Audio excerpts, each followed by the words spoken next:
Bapak yang Tuhan kasihi, selamat malam. Kita akan masuk dalam ibadah Pelkat PKB malam hari ini secara live streaming di rumah. Kita akan memuliakan Tuhan dari Mars Pelkat PKB.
Ajakan beribadah.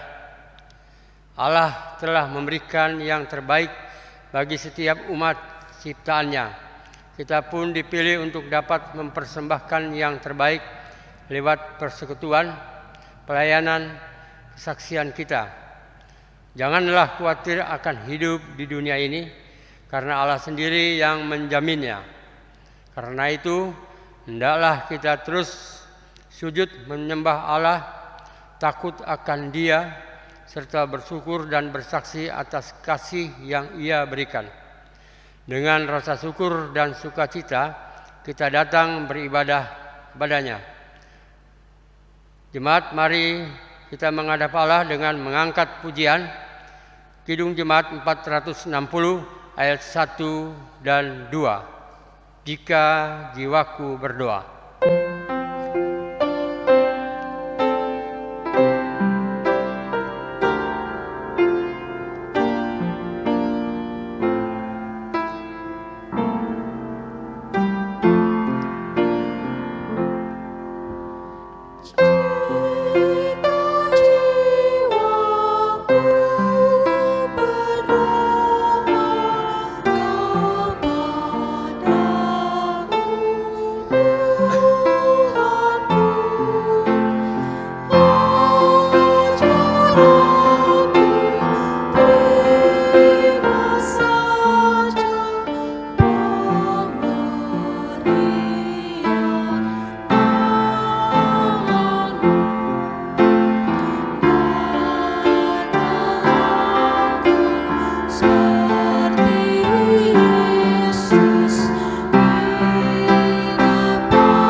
Mari Bapak-Bapak kita berdoa.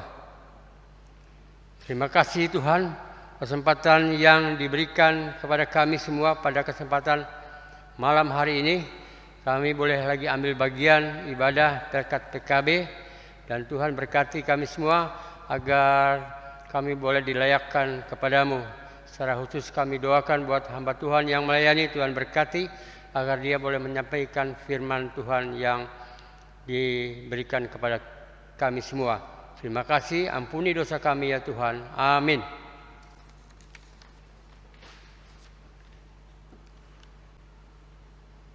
Mazmur pujian kita sampaikan secara berbalasan. Mazmur pasal 91 ayat 9 sampai dengan ayat 11. Sebab Tuhan ialah tempat perlindunganmu. Yang maha tinggi telah kau buat tempat perteduhanmu. Malapetaka tidak akan menimpa kamu, dan tulah tidak akan mendekat kepada kemahmu. Sebab malaikat-malaikatnya akan diperintahkannya kepadamu untuk menjaga engkau di segala jalanmu. Jemaat dipersilakan duduk. Mari kita muliakan Tuhan dari Kidung Jemaat 460 ayat 3. Jika jiwaku berdoa.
Bapak-bapak yang terkasih dalam Tuhan Yesus Kristus, kita akan masuk dalam pelayanan firman Tuhan.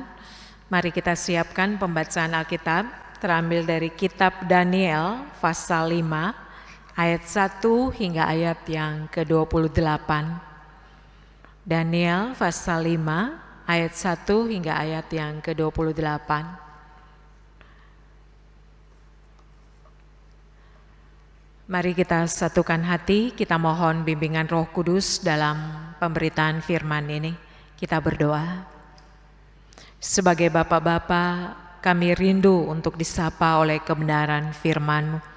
Berilah Roh Kudus atas kami, sehingga firman Tuhan tidak berlalu begitu saja, tetapi mampu kami laksanakan dalam kehidupan keseharian kami. Dalam Yesus Kristus firman kehidupan, kami sudah berdoa dan bersyukur. Amin. Bapak-bapak yang terkasih, saya undang kita bangkit berdiri. Daniel pasal 5 ayat 1 hingga ayat yang ke-28, demikian firman Tuhan. Raja Belsasar mengadakan perjamuan yang besar untuk para pembesarnya. 1.000 orang jumlahnya, dan di hadapan 1.000 orang itu ia minum anggur. Dalam kemabukan anggur, Belsasar menitahkan orang membawa perkakas dari emas dan perak yang telah diambil oleh Nebukadnezar ayahnya dari dalam bait suci di Yerusalem, supaya raja dan para pembesarnya, para istri dan para gundik mereka minum dari perkakas itu. Kemudian dibawalah perkakas dari emas dan perak itu yang diambil dari dalam bait suci rumah Allah di di Yerusalem. Lalu raja dan para pembesarnya, para istri dan para gundik, mereka minum dari perkakas itu. Mereka minum anggur dan memuji-muji dewa-dewa dari emas dan perak, tembaga, besi kayu, dan batu. Pada waktu itu juga nampaklah jari-jari tangan manusia menulis pada kapur dinding istana raja di depan kaki Dian, dan raja melihat punggung tangannya yang sedang menulis itu. Lalu raja menjadi pucat dan pikiran-pikirannya menggelisahkan dia. Sendi-sendi pangkal pahanya menjadi lemas dan lututnya berantukan. Kemudian berserulah raja dengan keras supaya para ahli jampi, para kasdim, dan para ahli nujum dibawa menghadap. Berkatalah raja kepada para orang bijaksana di Babel itu, setiap orang yang dapat membaca tulisan ini dan dapat memberitahukan maknanya kepadaku, kepadanya akan dikenakan pakaian dari kain ungu dan lehernya akan dikalungkan rantai emas, dan di dalam kerajaanku ia akan mempunyai kekuasaan sebagai orang ketiga. Tetapi semua orang bijaksana dari raja yang telah datang menghadap tidak sanggup membaca tulisan itu dan tidak sanggup memberitahukan maknanya kepada raja. Sesudah itu sangatlah cemas hati Raja Belsasar, dan ia pucat, juga para pembesarnya terperanjat. Karena perkataan raja dan para pembesarnya itu, masuklah permaisuri ke dalam ruang perjamuan. Berkatalah ia, "Ya raja, kekalah hidup tuanku, janganlah pikiran-pikiran tuanku menggelisahkan tuanku, dan janganlah menjadi pucat. Sebab dalam kerajaan tuanku ada seorang yang penuh dengan roh para dewa yang kudus.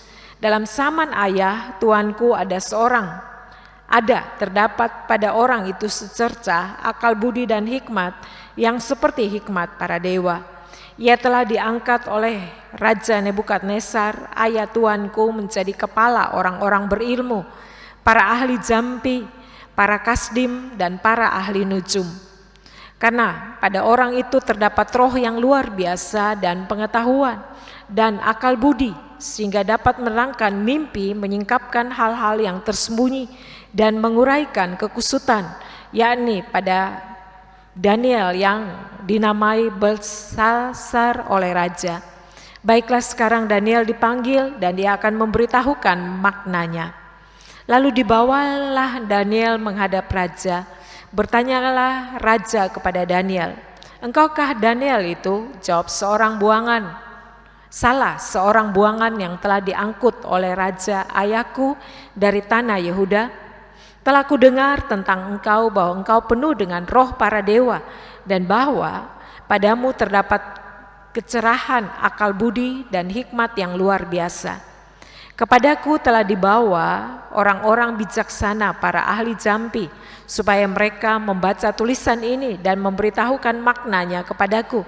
Tetapi mereka tidak sanggup mengatakan makna perkataan itu. Tetapi telah kudengar tentang engkau bahwa engkau dapat memberikan makna dan dapat menguraikan kekusutan.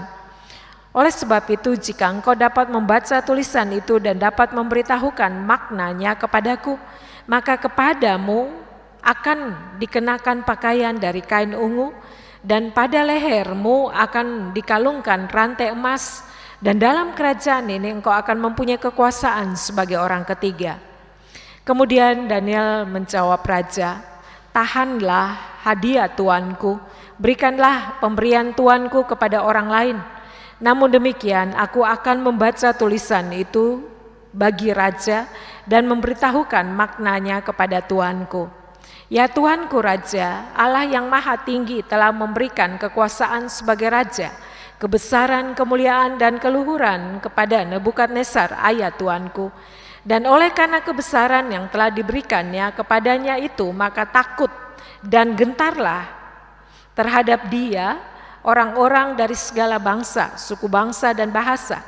Dibunuhnya siapa yang dikehendakinya, dan dibiarkannya hidup siapa yang dikehendakinya. Ditinggalkannya siapa yang dikehendakinya, dan direndahkannya siapa yang dikehendakinya.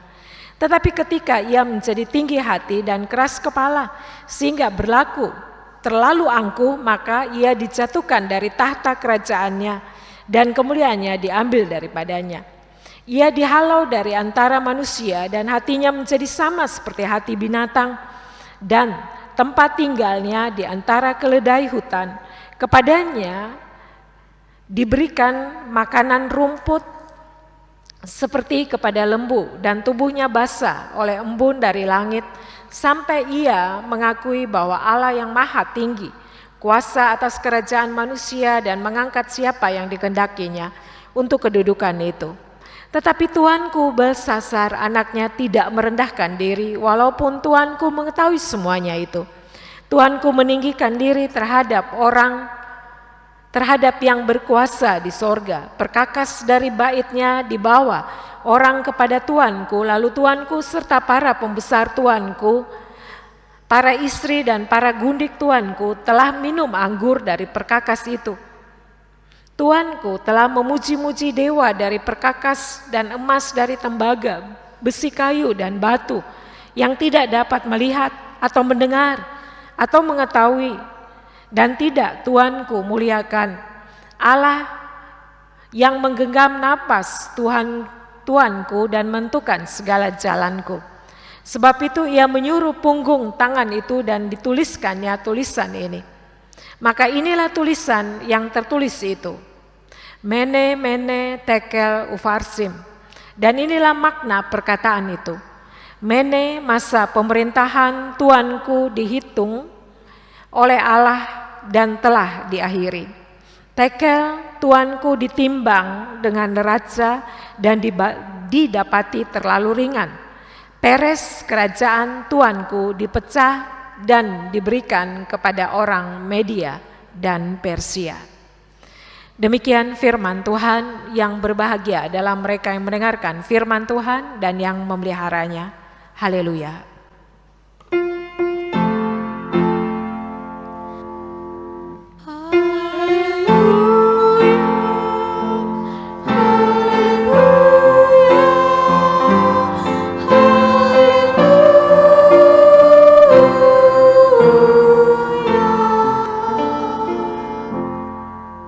Silakan duduk.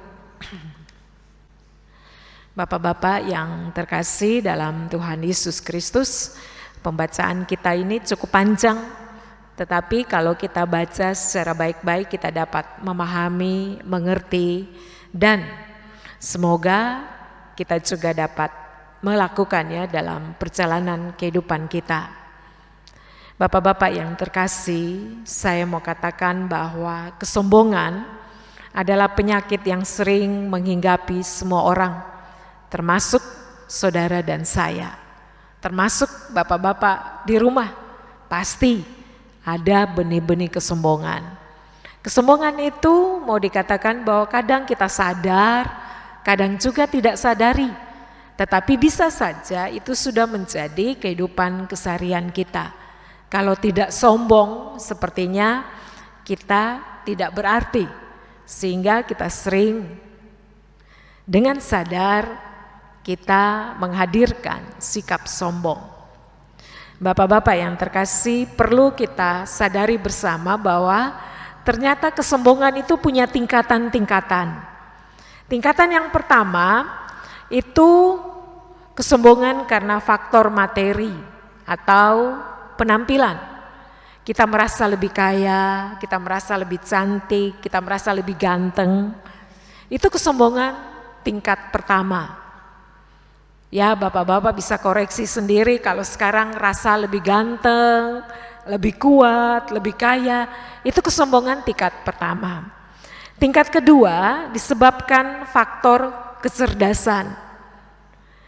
Tanpa kita sadari kita sering merasa lebih pintar, lebih kompeten, lebih berwawasan dibandingkan orang lain, sehingga kita ingin lebih dihargai, gila hormat. Itu kesombongan tingkat kedua. Dan tingkat ketiga adalah faktor kebaikan. Kita menganggap bahwa atau mengangkat diri lebih bermoral, lebih baik, lebih tulus, lebih rohani, Sehingga kita menganggap bahwa orang lain tidak rohani, orang lain tidak pemurah, orang lain tidak tulus, dan semakin kita merasa lebih hebat. Padahal saudara-saudara yang terkasih, apapun yang kita miliki, apapun yang ada pada kita, kepintaran, hikmat, itu semua berasal dari Tuhan. Nah, saudara-saudara, bapak-bapak yang terkasih, yang harus kita sadari bahwa kita ini adalah makhluk Tuhan.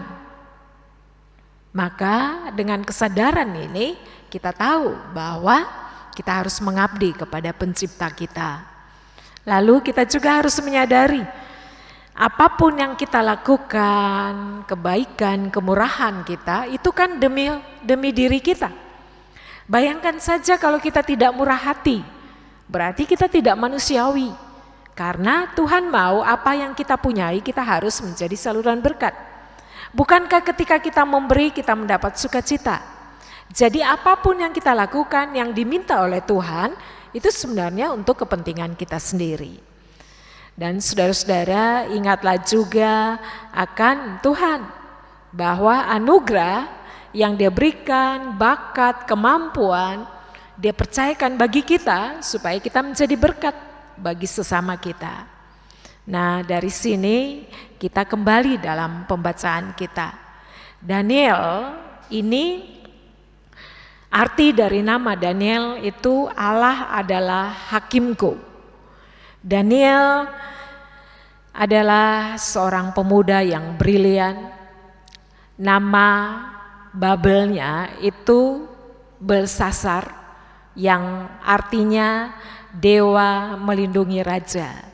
Jadi nama Daniel ini dari bahasa Ibrani artinya Allah adalah hakim, tetapi dia diberi nama Belsasar yang kiranya dewa itu melindungi dia. Dan saudara, Daniel ini adalah seorang yang sangat berhikmat dan dia sangat takut akan Tuhan, belajar dari pengalaman. Sehingga kalau kita ikuti perjalanan Daniel itu sampai usia 90 tahun. Raja boleh berganti tapi posisi Daniel tetap. Dia menjadi perdana menteri pada zaman Nebukadnezar, Belsasar, bahkan sampai zaman Darius pun dia berada dalam posisi yang sangat bagus. Dikarenakan dia sangat berani untuk menyatakan tentang kebaikan Tuhan, dia juga sangat berani untuk mengoreksi perjalanan raja-raja. Ketika raja-raja tidak berjalan dengan kehendak Tuhan, Daniel tidak kompromi, tetapi dia mampu untuk menyatakan yang salah. Nah, saudara-saudara, bapak-bapak yang terkasih, kita bisa lihat dalam pembacaan kita 28 ayat ini mengemukakan tentang raja yang menggantikan Nebukadnezar, yaitu Belsasar. Belsasar ini artinya sangat bagus. Artinya, oh dewa, lindungilah raja. Tetapi Raja Belsasar ini adalah raja yang sangat sombong. Dia sombong sekali. Dalam kesombongan itu dia melaksanakan sebuah perjamuan. Dia undang 1.000 orang. Dan dalam perjamuan itu bapak-bapak yang terkasih, tentu perjamuan pada waktu itu tidak terbebas dari anggur yang memabukkan. Dan mereka minum sangat banyak. Dan ketika dia mabuk, dia mengambil perkakas yang dimiliki orang Israel, yang diambil Nebukadnezar pada saat menguasai Israel saat itu. Perkakas-perkakas itu adalah untuk kemuliaan Allah, untuk memuliakan Allah. Tetapi perkakas-perkakas itu, piala, tempat minum yang dibuat dari emas untuk kemuliaan Allah itu, Allah Israel, dipakai oleh Belsasar untuk mabuk-mabukan dan berseru pada dewa Babel. Sehingga pada saat itu, bapak-bapak yang terkasih, maka ada tangan yang menulis di tembok istana itu. Dan pada saat itu raja begitu pucat, sedang mabuk-mabukan, dan mereka melihat dengan jelas, bukan saja raja tetapi semua orang yang hadir saat itu. Ada punggung tangan yang menulis di tembok istana itu. Dan pada saat itulah raja meminta semua orang pintar, ahli jampi, orang-orang Kasdim pada saat itu untuk mengartikan apa yang dimaksud dengan tulisan itu. Dan ternyata satu orang pun tidak dapat mengartikan tulisan itu, sekalipun bila ada orang yang bisa mengartikan tulisan itu atau mengetahui artinya, maka ada banyak hadiah yang akan dilimpahkan. Mereka akan diberikan kain ungu, mereka akan diberikan kalung emas, mereka akan mendapat posisi ketiga dalam pemerintahan Raja Belsasar. Tetapi di dalam kegalauan, gelisahnya Raja Belsasar, si permaisuri ingat bahwa ada seorang yang bernama Daniel yang diangkat sebagai kepala dari orang-orang bijaksana. Dia ingat bahwa Daniel pernah mengartikan mimpi dari Nebukadnezar. Dan dipanggillah Daniel. Raja Belsasar kembali memberitahukan hadiah yang akan diberikan kepada Daniel bila Daniel bisa menerjemahkan tulisan yang ada di tembok itu. Tetapi Daniel dengan sadar mengatakan, tahanlah raja untuk semua hadiah itu. Dia mau mengatakan kepada Belsasar bahwa ayahmu adalah seorang raja besar, Raja Babel yang menguasai dunia saat itu. Ayahmu bisa untuk membunuh orang, menjatuhkan orang. Ayahmu bisa melakukan apa saja. Tetapi dalam kesombongannya itu, dia tidak hormat terhadap Allah Israel. Sehingga akhirnya dia diberikan roh binatang dan dia hidup seperti binatang. Dan saat itulah dia datang bertobat kepada Allah Israel, sehingga dia diberikan kesempatan kedua.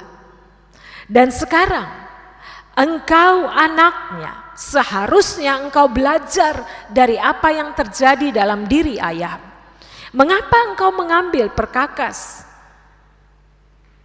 benda-benda suci yang dipunyai Israel, lalu engkau minum-minum lewat gelas dan cawan itu dan memuja dewa-dewa Babel, sehingga akhirnya Allah pun hadir lalu menulis apa yang harus engkau ketahui dari arti tulisan itu. Mene-mene artinya masa pemerintahan Tuanku dihitung oleh Allah sudah berakhir. Tekel Tuanku ditimbang, neracanya sangat ringan. Lalu Ufarsim Peres bahwa kerajaan Tuanku akan terbelah, terbagi. Dan saudara-saudara, kalau kita baca ayat 29, 30, pada ayat 30, pada malam itu juga terbunuhlah Belsasar, raja orang Kasdim itu. Saudara-saudara yang terkasih dalam Tuhan Yesus Kristus, firman Tuhan ini mau mengajarkan kepada kita, yang pertama, bapak-bapak ingat, jangan sombong. Semua yang kita punyai pemberian Tuhan, semua posisi kita ada akhirnya. Semua yang kita miliki ada akhirnya. Jadi jangan sombong. Apalagi bapak-bapak sombong terhadap istri, terhadap keluarga istri, keluarga kita sendiri. Jangan sombong. Sombong tingkat pertama, merasa lebih cakep, merasa lebih kuat. Atau tingkat kedua, merasa lebih berakal, merasa lebih bisa menguasai wawasan dan sebagainya. Atau kesombongan tingkat 3 lebih rohani dan sebagainya. Apa sih untungnya sombong? Jangan kita sombong. Kesombongan mau mengatakan bahwa itu awal dari kehancuran. Karena ketika kita sombong, kita lupa bahwa Tuhan sang pemilik kehidupan ini. Saya kemukakan Nebukadnezar, betapa kesombongan itu menghancurkan dia. Untung masih ada masa pemulihan. Tetapi kalau kita berada di pihak Belsasar, tidak ada lagi kesempatan kedua, hancurlah kehidupan kita. Jangan sombong, mending kita hidup dalam rendah hati. Karena kesombongan membuat kita tidak belajar. Kesombongan membuat kita semena-mena terhadap pasangan hidup kita, semena-mena terhadap anak-anak kita. Tetapi rendah hati, kita mau belajar lewat kehidupan ini bahwa Tuhan tidak pernah membiarkan kita. Tuhan mempercayakan banyak hal supaya kita juga bisa menjadi saluran berkat, menjadi bijak dengan kehidupan ini. Yang kedua, kita belajar lewat firman Tuhan ini, belajarlah lewat sejarah. Jangan sampai alat Tuhan kita pergunakan untuk hal-hal yang salah. Alat-alat Tuhan seperti apa? Mereka yang bekerja di pelayanan, di gereja, hargailah mereka. Alat-alat Tuhan itu seperti apa? Gereja Tuhan, persekutuan, mari kita hargai. Karena kalau kita tidak menghargai, maka Tuhan akan memberikan penghukuman kepada kita. Lihat saja Belsasar, begitu sombongnya dia mengambil perkakas yang untuk memuliakan Tuhan, dipakai untuk memuliakan Tuhan untuk hal-hal yang jahat. Jadi mari sekarang sebagai bapak-bapak kita menghargai orang-orang yang bekerja di ladang Tuhan, orang-orang yang bekerja menyadarkan kita, orang-orang yang bekerja untuk hormat kemuliaan Tuhan, lalu membuat kita dekat kepada Tuhan. Kita hargai itu, karena itu adalah alat Tuhan supaya membuat kita memuliakan Tuhan. Yang ketiga, mari kita belajar dari sejarah. Sejarah kehidupan, bahwa kalau kita taat maka kita diberkati. Kalau tidak, maka kita tidak diberkati. Lihatlah permaisuri ini, dia ingat sekali akan apa yang dilakukan Daniel. Saudara, kadang teguran-teguran itu datang dari istri, dari anak-anak, dari keluarga besar. Tapi kalau kita sombong, kita tidak mau dengar teguran. Permaisuri ini ingatkan kepada Belsasar. Dan Daniel juga mengingatkan Belsasar tentang sejarah kehidupan ini. Bahwa ketika kesombongan menguasai kita, maka kita akan salah langkah. Daniel katakan apa? Dia katakan, Mene, di sini masa pemerintahan Tuanku dihitung Allah telah berakhir. Saudara, suatu saat kita akan diperhadapkan demikian. Apakah kita sudah mempertanggungjawabkan posisi kita dengan baik atau tidak? Kalau kita mengisi hidup ini dengan baik, maka ditimbang neraca kita bisa dipertanggungjawabkan.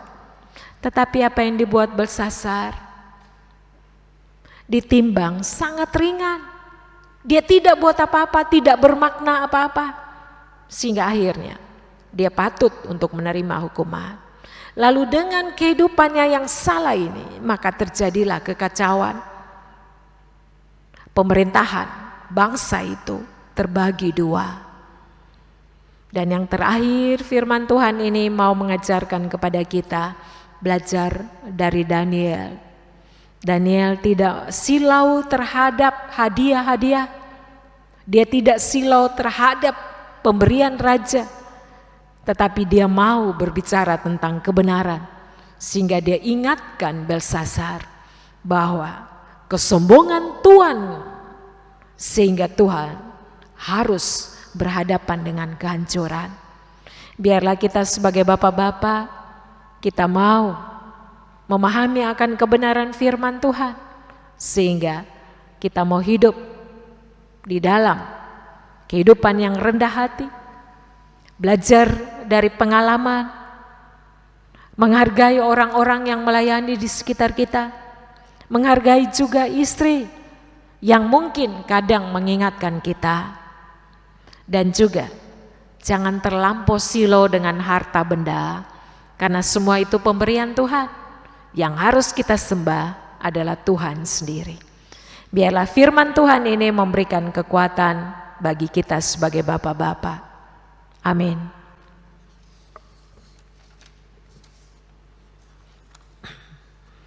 Kembali kita sambut firman Tuhan ini dengan menyanyi Gita Bakti 62 bait 1 dan 2.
Bapak-bapak yang terkasih, kita satukan hati, kita masuk dalam doa syafaat.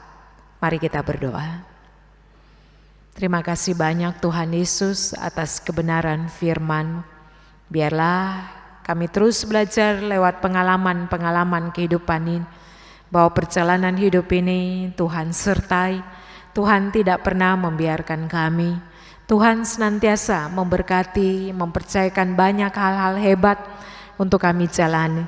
Biarlah semua yang kami dapati tidak membuat kami sombong, tidak membuat kami lupa diri, tetapi makin membuat kami takluk pada kedaulatan-Mu, pada semua keputusan-Mu, pada tuntunan-tuntunan firman-Mu, sehingga kehidupan ini boleh menjadi berkat satu dengan yang lainnya. Saat ini kami terus bawa bangsa Indonesia. Mari Tuhan, Engkau juga mau memberkati, mulai dari pemimpin di pusat sampai di daerah-daerah, semua mereka yang sedang menangani virus corona, Tuhan juga pagari mereka dengan kekuatan sehingga mereka sehat dan mereka tetap mengerjakan segala hal yang berkenan kepada Tuhan. Kami juga berdoa untuk TNI Polri, Densus 88, Tuhan juga berkati mereka semua. Kami juga bawa untuk mereka yang terpapar virus corona, mereka yang ada di rumah sakit, mereka yang diisolasi di rumah maupun dimanapun. Tuhan jamah, Tuhan memberikan segala kesembuhan. Tuhan sendiri menyatakan kuasa-Mu, karena Engkau-lah tabib di atas segala tabib. Tuhan Yesus, kami juga bawa jemaat GPB Rene. Kami akan segera akan melaksanakan ibadah yang dimulai dengan sosialisasi pada tanggal 19 nanti.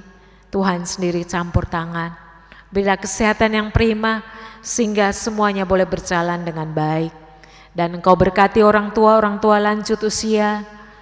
Engkau juga berkati anak-anak yang masih kecil, biarlah mereka juga mengikutinya dari rumah dengan live streaming, dan mereka juga bersyukur kepada Tuhan. Tuhan Yesus, kami berdoa memohon Engkau menjaga dan memberkati semua jemaat, mulai dari anak-anak sampai orang tua, para pemuda. Tuhan juga jaga dan lindungi. Cukupkanlah kebutuhan kami, buka jalan untuk masa depan, sehingga kami tetap memuji dan besarkan nama-Mu. Kami menghargai orang-orang yang senantiasa menuntun kami ke arah yang benar. Orang tua, majelis, keenam unsur pelkat, para pengurus, biarlah kami bersyukur mendoakan mereka, sehingga mereka tetap berada di rel kebenaran Tuhan. Kami juga membawa pengurus pelkat PKB di ke-12 sektor. Tuhan juga jaga dan lindungi, sehingga kami boleh menjadi bapak-bapak yang bersyukur, bapak-bapak yang senantiasa menyatakan kebenaran, bapak-bapak yang juga boleh menjadi imam dalam rumah tangga. Tuhan Yesus, kami bersyukur untuk ibadah ini. Kami bersyukur untuk kebenaran firman. Biarlah kami tetap bersuka cita, kami tetap rajin beribadah sekalipun dari rumah, dan biarlah nama Tuhan senantiasa dipuji dan dimuliakan. Ampunilah setiap salah dosa yang sudah kami lakukan, sadar maupun tidak. Engkau ampuni dan kuduskan. Kuduskan bangsa kami, kuduskan juga dunia ini, kuduskan juga GPIB Rene secara keseluruhan. Biarlah dengan pengampunan-Mu kami juga sembuh, kami juga terhindar dari ancaman virus corona saat ini. Tuhan, kami juga bawa tim musik, pemandu lagu, operator multimedia, Inforkom GPIB Rene, maupun semua alat-alat yang kami pakai, orgen, LCD sound system, listrik AC, Engkau juga mau menjamahnya, sehingga dapat dipakai lama, dan ibadah live streaming ini boleh memberikan kekuatan baru bagi umat Tuhan. Tuhan Yesus, dengar dan sautilah doa kami ini, yang kami alaskan hanya di dalam satu nama yang agung, Yesus Kristus Tuhan, Juru Selamat kami, Tuhan dan Allah kami yang sudah mengajar kami berdoa. Bapa kami yang di sorga, dikuduskanlah nama-Mu, datanglah kerajaan-Mu, jadilah kehendak-Mu di bumi seperti di sorga. Berilah Kami pada hari ini makanan kami yang secukupnya, dan ampuni akan kesalahan kami, seperti kami juga mengampuni orang yang bersalah kepada kami.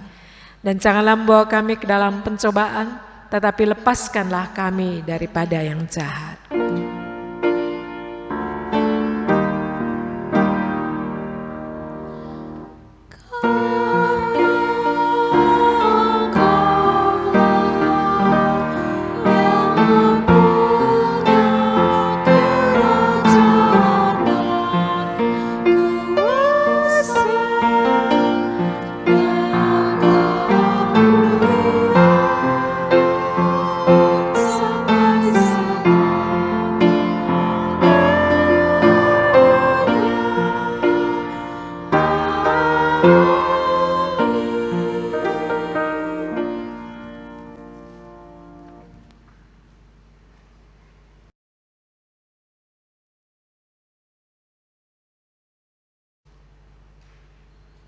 Bapak yang Tuhan kasihi, mari kita masuk dalam ajakan bersyukur. Mari kita bawa persembahan kita kepada Tuhan dengan penuh sukacita dan untuk kemuliaan-Nya, karena Dialah sumber hikmat dan segala berkat. Dengan mengingat pesan Alkitab dalam Roma pasal 12 ayat 1 yang menyatakan, karena itu saudara-saudara, demi kemurahan Tuhan Allah, aku menasihatkan kamu, supaya kamu mempersembahkan tubuhmu sebagai persembahan yang hidup, yang kudus, dan yang berkenan kepada Allah. Itu adalah ibadahmu yang sejati. Sambil kita memberikan persembahan kepada Tuhan, kita naikkan pujian Kidung Jemaat 385 ayat 1, 2, dan 3. burung pipit yang kecil.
Bapak-bapak, mari berdiri untuk menyerahkan persembahan kita kepada Tuhan dalam doa syukur.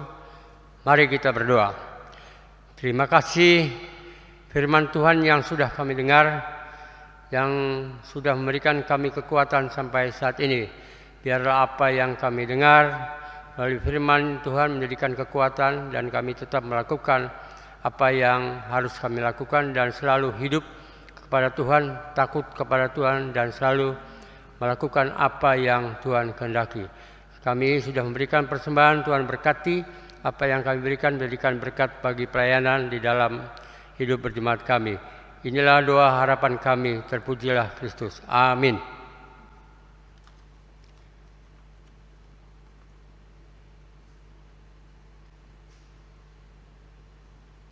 Bapak-bapak yang terkasih, kita tetap berdiri.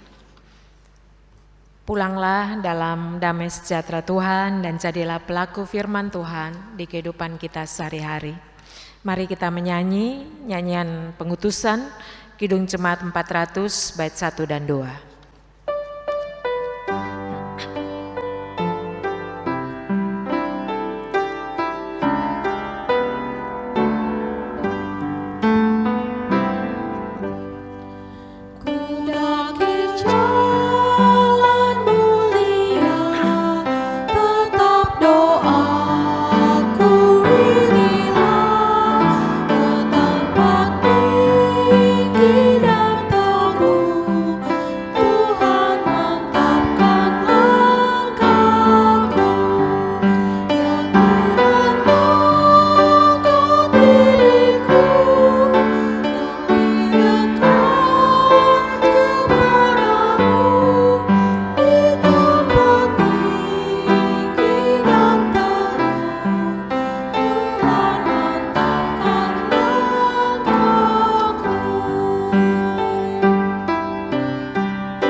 Arahkanlah hati dan pikiran kepada Tuhan, serta terimalah berkat-Nya. Damai sejahtera Allah yang melampaui segala akal akan memelihara hati dan pikiranmu dalam Kristus Yesus.